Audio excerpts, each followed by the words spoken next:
अपने इष्ट को प्रसन्न करने के विभिन्न तरीके अपनाते हैं। कोई ध्यान करता है, कोई जाप करता है, कोई पाठ करता है, कोई स्तोत्र का पाठ करता है, कोई बड़े बड़े तीर्थों में जाता है और बहुत तो ऐसे हैं जो हर समय उनका नाम ही लिखा करते हैं। तो इन्हीं माध्यमों में से एक सबसे सशक्त माध्यम है अपने इष्ट को प्रसन्न करने का, वो है मंत्र का जाप करना, अपने इष्ट के मंत्रों का जाप करना। और ये जो मंत्र होते हैं हमें एक दीक्षा के रूप में हमारे गुरु देते हैं। बहुत से लोग ऐसा करते हैं कि कहीं से उन्होंने जैसे किसी से सुन लिया, किसी ने बताया या कहीं पे देखा कि इस मंत्र का जाप करने से ये लाभ होता है, तो वो भी मंत्र का जाप करने लगते हैं। तो दोस्तों, किस तरह मंत्र को जाप करना चाहिए, किस मंत्र को अपनाना चाहिए, और अगर हम एक मंत्र का जाप करने के बाद अगर दूसरा मंत्र का जाप करने लगते हैं तो उसमें क्या बुराई है या कर सकते हैं, इस तरह की जो वीडियो मैंने बनाई हुई है। लेकिन आपको शॉर्टकट में बता दें, कभी भी कई मंत्रों का जाप ना करें। मंत्र सबसे ज़्यादा प्रभावशाली वो होता है जो हमको दीक्षा में गुरुजी देते हैं, क्योंकि गुरुजी जो मंत्र देते हैं उस मंत्र का संबंध हमारे गुरु की ऊर्जा से होता है। और कोई भी गुरु ऐसे ही मंत्र नहीं देता है, वो कई लाखों करोड़ों मंत्रों का जाप करता है। मतलब उसका एक ऑरा होता है और उस ऑरे से संबंध होता है उस मंत्र का। अब आप इस तरह समझ लीजिए, जैसे हमने एक वोडाफोन का सिम लिया, तो उस वोडाफोन के सिम का कनेक्शन उस टावर से होता है। उसी तरह हमको जो गुरु मंत्र देते हैं उसका कनेक्शन जो होता है गुरु के आभा मंडल से होता है। और गुरु का जो आभा मंडल होता है वो सीधे ब्रह्मांड की तरंगों से, उनके इष्ट से जुड़ा होता है। इसलिए हमें उस मंत्र का जाप करना सबसे श्रेयकर होता है जो हमको गुरु मंत्र देते हैं। अब दोस्तों, ये तो बात हो गई कि मंत्रों का जो कैसे जाप करना चाहिए, मतलब किन मंत्रों को किस सिस्टम क्या है। अब सबसे बड़ी समस्या आती है कि जो लोग मंत्र जाप करते हैं, भक्त लोग होते हैं, वो मंत्र का जाप किस तरह करें, मतलब प्रैक्टिकल रूप में। तो दोस्तों, इसी पर आधारित वीडियो है कि मंत्र का जाप किस तरह करना चाहिए और किस तरह मंत्र का जाप नहीं करना चाहिए। अब दोस्तों, जो शास्त्रों में बताया गया है वो 3 तरीके मंत्र के जाप के बताए गए हैं। उन मंत्रों के बारे में उसी तरह लोग जाप करते हैं। एक होता है वाचिक, एक उपांचु और एक होता है मानस जप। इन 3 तरीक़ों से ही जाप करते हैं। तो दोस्तों, अक्सर होता है कि जब हम कोई मंत्र का जाप करते हैं तो सबसे बड़ी चीज़ ये है कि कभी भी किसी मंत्र का जाप बहुत तेज़ नहीं करना चाहिए। अगर कोई भक्त जैसे कोई पाठ करता है, चालीसा करता है, तो उसको जैसे करता है उस तरह मंत्र का जाप नहीं करना चाहिए। लेकिन जो शुरुआती दौर में जब मंत्र का जाप शुरू करता है भक्त, तो उसको ज़ोर ज़ोर से ही करना पड़ता है, क्योंकि मंत्र होते हैं संस्कृत में, और उन संस्कृत के मंत्रों को अपने कंठस्थ करने के लिए, उनको जबान पर लाने के लिए भक्त को ज़ोर ज़ोर से जाप करना पड़ता है। धीरे धीरे वो खुद स्वतः मंत्रों को बिल्कुल मन में करने लगता है, और कुछ समय ऐसा आता है कि कोई जान ही नहीं पाता कि वो मंत्र का जाप करता है। दोस्तों, ये जो स्टेप होते हैं मंत्र के करने के, उनका क्या तरीका है और इनको कैसे मतलब लोग करते हैं।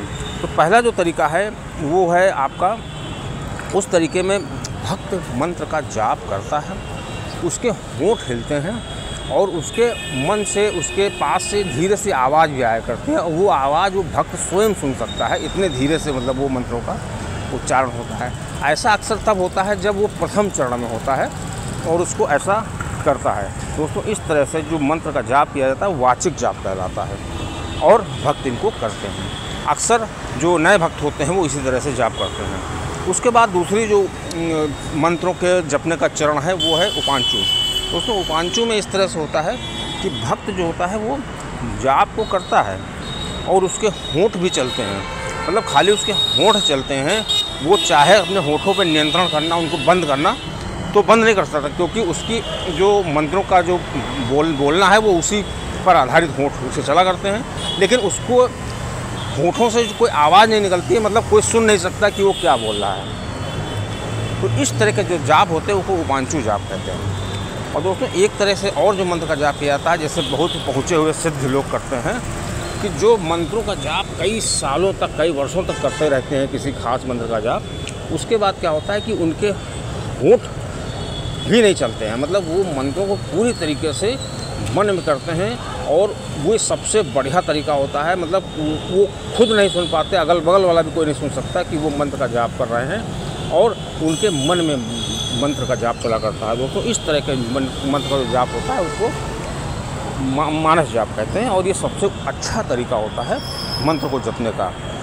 और इस तरीके से जो मंत्र जाप करते हैं वो सबसे जल्दी सिद्ध होते हैं और सबसे ज़्यादा ऊर्जावान होते हैं, क्योंकि इसमें भक्त को सबसे ज़्यादा मेहनत करनी पड़ती है कि एक तो वो ध्यान कर रहा होता है, सबसे बड़ी चीज़ है कि अपने मन को एकाग्र करना और मन को एकाग्र करके अपने इष्ट की मूर्ति को सामने रख करके अपने मन में रख करके और उसका जाप करना, उसके बाद वो जाप करना, और तीसरी चीज़ है कि जाप को मन में करना।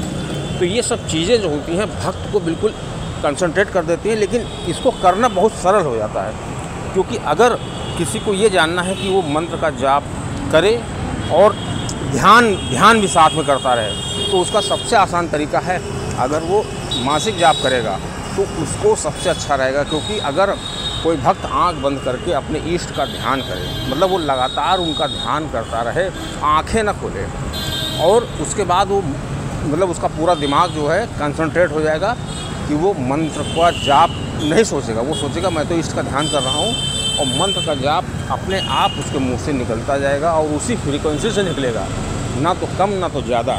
और इन भक्तों की एक और ख़ास बात होती है, जो लोग मानसिक जाप करते हैं उनकी एक सबसे ख़ास बात होती है कि मान लो ये कहीं बाहर गए या ट्रेन में हैं या किसी दिन जाप नहीं कर पाए या देर में सो के उठे, तो जिस समय वो मंत्र का जाप करते होंगे मंत्र का जाप उनके मन में स्वतः चलने लगेगा। ये सबसे अच्छी विधि है और ये एक संकेत भी है कि उनके इष्ट जो होते हैं उनकी कृपा उनके ऊपर हो गई है। मतलब वो दिन दूर नहीं है कि उनको बहुत जल्दी सिद्धि या प्राप्त भगवान के दर्शन स्वप्न में अब होने वाले हैं। दोस्तों ये सबसे अच्छा तरीका है। आपको जानकारी कैसे लगी ज़रूर बताइएगा।